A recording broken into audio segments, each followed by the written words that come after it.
Welcome to Reddit Affairs, the place where secrets are revealed and hearts are broken.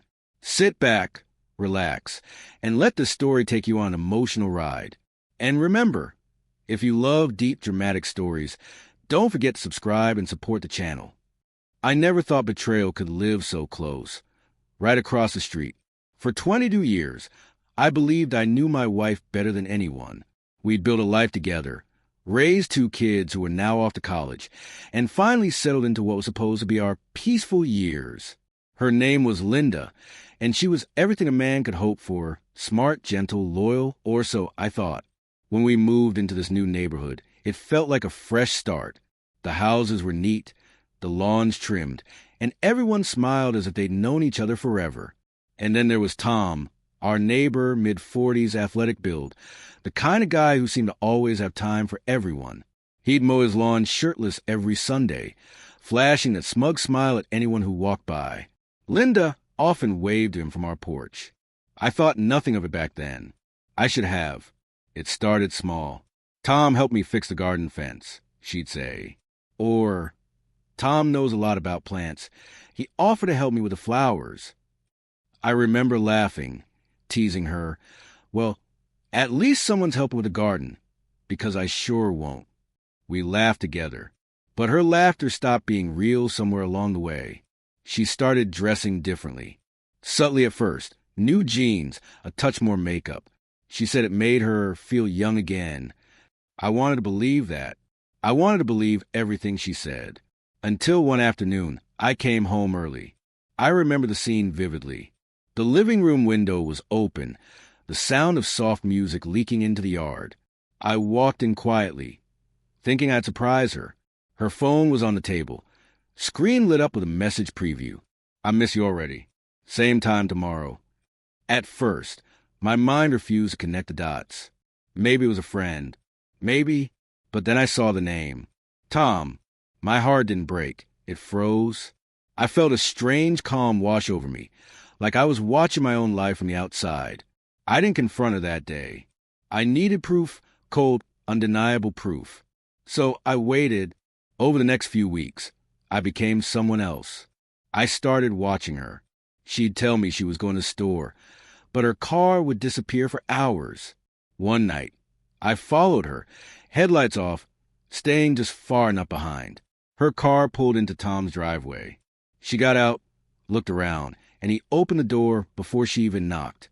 I sat there in the dark, engine off, heart pounding so hard I could feel it in my teeth. Every instinct screamed at me to storm in, to rip the door off its hinges. But something stronger held me back. I needed to see it all. I needed to burn this image into my mind, so I'd never forgive her by mistake. When she came home later that night, she smelled like wine and guilt. She kissed me on the cheek like nothing happened. I said nothing. I just watched her sleep beside me, breathing peacefully while I lay there staring at the ceiling, memorizing the sound of betrayal. The next day, I went out and bought a small security camera, told her it was for safety. I installed it facing our front porch, but also catching a glimpse of Tom's driveway. Within 3 days, I had my proof. She wasn't even hiding it anymore. One afternoon, while I was supposedly at work, Tom walked over. She opened the door before he knocked. He leaned in, kissed her, right there in front of our house. I watched the recording 3 times, not to understand, but to feel, to let the rage settle into something sharper, colder. That night, I couldn't sleep. Every time I closed my eyes, I saw them together, laughing, touching, destroying everything I'd built. But in the middle of that sleepless night, an idea came to me. Not revenge in the heat of anger, but something deliberate, something that would make them both remember me every single day for the rest of their lives. I began planning. The first step was pretending everything was fine.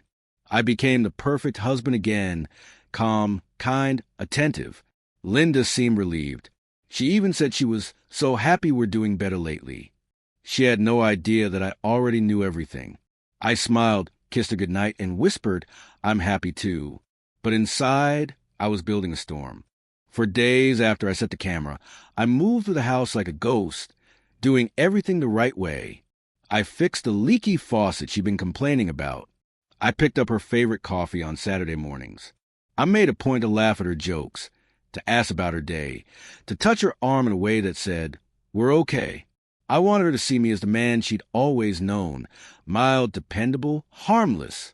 Inside, I was anything but harmless. The recording stayed locked on my old laptop. I watched them until the images stopped being pictures and became scars.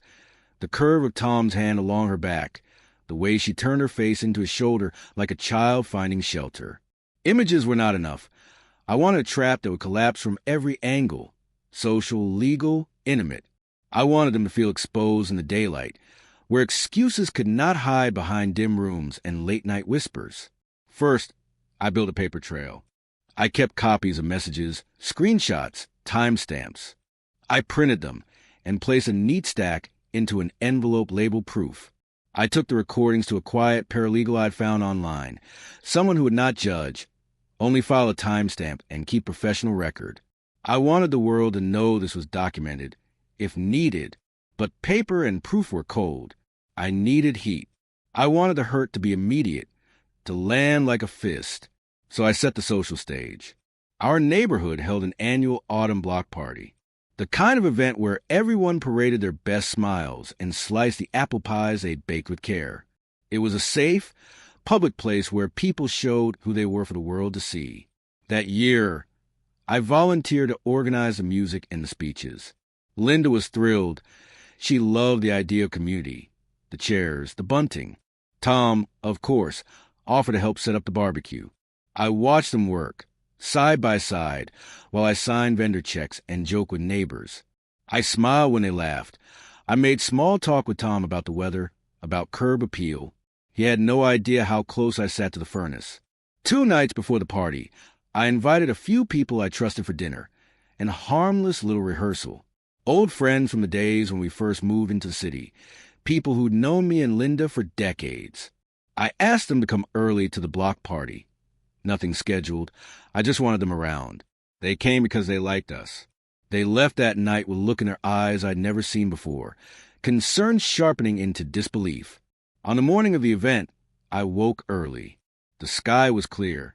I brewed too much coffee and didn't drink a drop. Linda floated around the kitchen like a goddess pampered by her own joy, excited about the decorations, about seeing distant neighbors. It made my chest ache to watch her so bright. Tom arrived to help with grills and lights. He gave me the same easy grin that had made my blood boil since the beginning. I put my hand on his shoulder and said, "Thanks for helping, Tom. Means a lot." He nodded, unaware of the iron I held behind that smile. The party itself was a blur of small talk, children running wild, and the glow of paper lanterns. I watched Linda from across the square, her new jeans catching sunlight as she leaned close to Tom, whispering. The old anger rose like bile, but I kept it buried. This afternoon belonged to a different kind of justice, one that unspooled methodically and left no excuse or denial. When the time came for speeches, I stepped up to the little makeshift stage. I thanked everyone for coming, said a few words about community, about neighbors being family. The applause felt thin in my ears. I cleared my throat.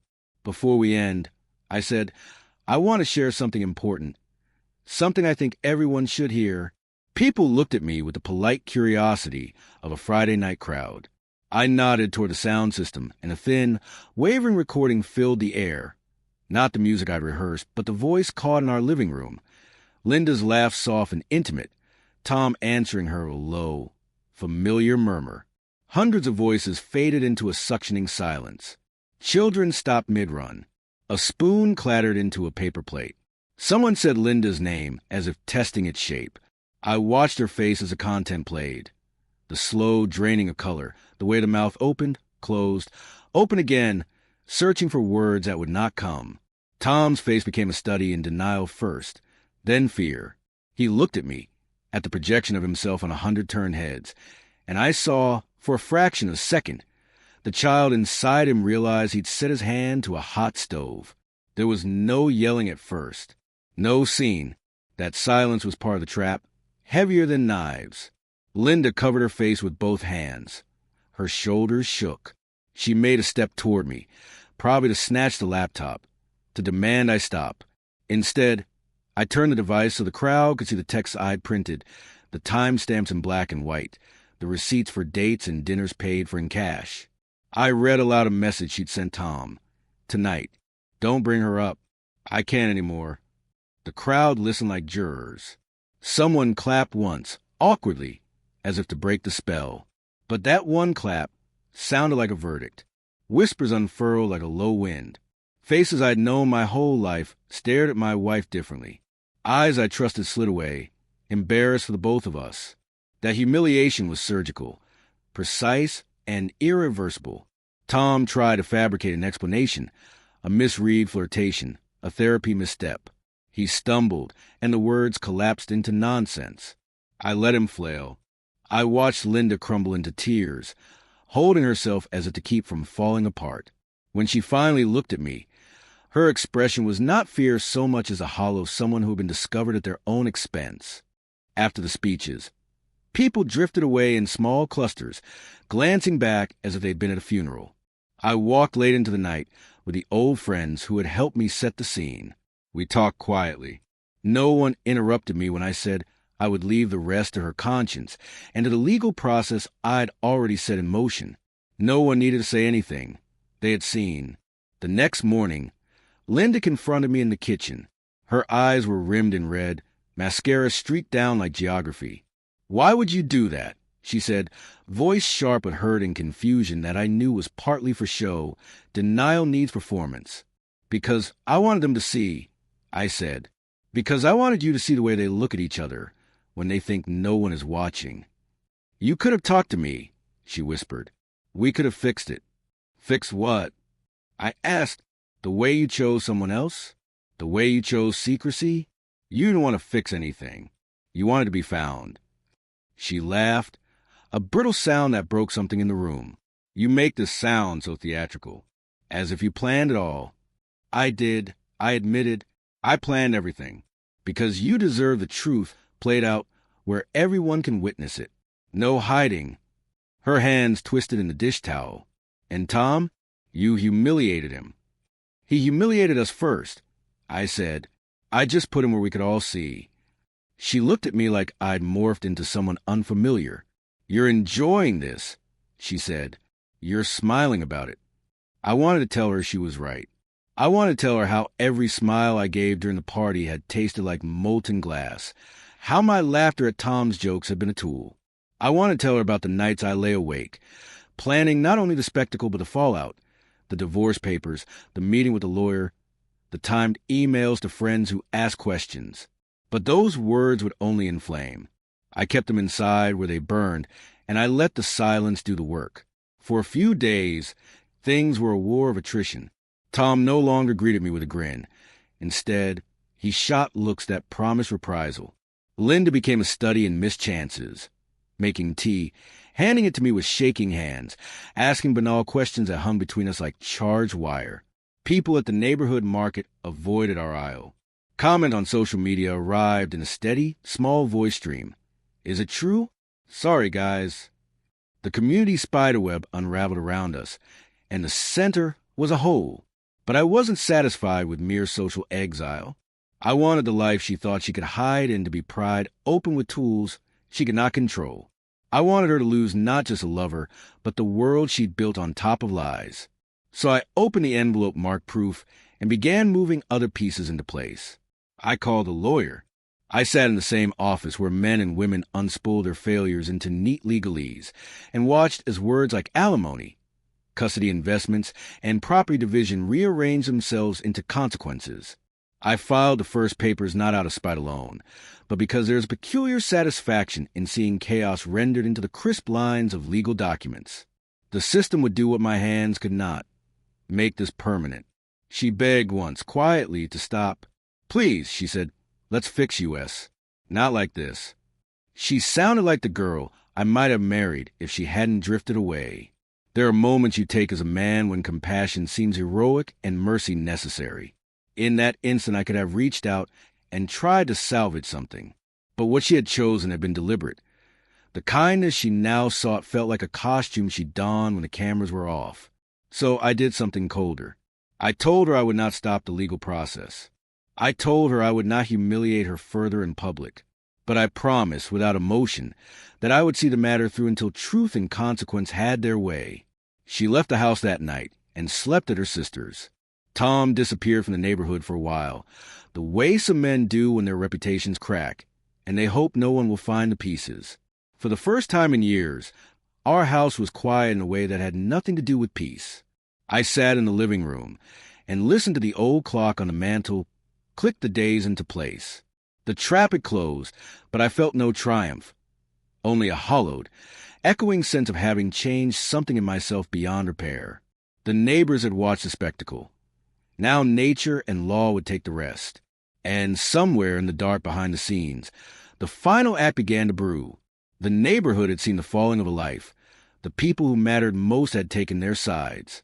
Tom was no longer untouchable. Linda was exposed to a world that would not forget. I poured myself a drink, tasted the alcohol, and let the warmth spread through me.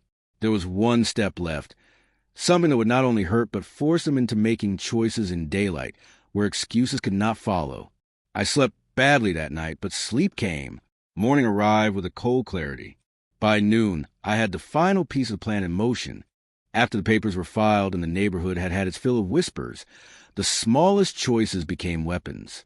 I learned quickly how mundane administration could be as cutting as a scream. Notices, signed affidavits, the slow flip of a signature that turned private shame into public record. I watched as the life we constructed, room by room, love by love, was catalogued and parceled by people in dark offices who had no idea about the tenderness that had once lived inside our walls. They only saw facts and forms. Tom's absence lasted 2 weeks. When he returned, the man who knocked on my door was thinner at the edges, eyes shadowed by resigned panic. He had a family of his own, 2 children who came up in conversations like a shield, and a wife who would believe in him the way Linda and I had once trusted each other. That detail, when it landed, rippled through me like acid. He had not only stolen from me, he had stolen from another household. I had not known. I had not needed to know to feel my world splitting, but the new knowledge added another layer to the punishment I was about to administer. I could have taken the high road. I could have demanded an amicable settlement, a quiet divorce, a clean cut, so the town could pretend the fissure was minimal. That thought lasted a single, cold minute. In the nights after the party, I lay awake imagining Tom at his kitchen table, trying to justify himself to his children, imagining Linda slipping back into the house like nothing had happened. That image became a bell I could not unhear. So I sharpened the fall.